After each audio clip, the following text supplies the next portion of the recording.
della città di Udine. Vorrei ringraziare naturalmente tutte le personalità politiche non solo che sono qui presenti questa sera.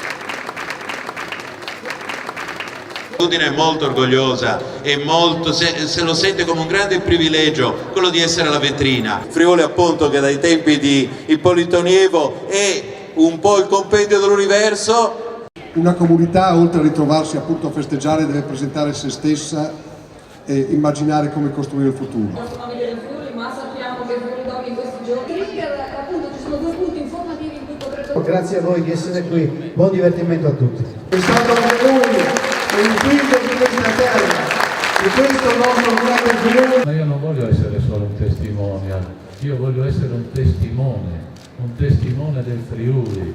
Io ho fatto tante cose, certamente nel migliore dei modi, non sempre.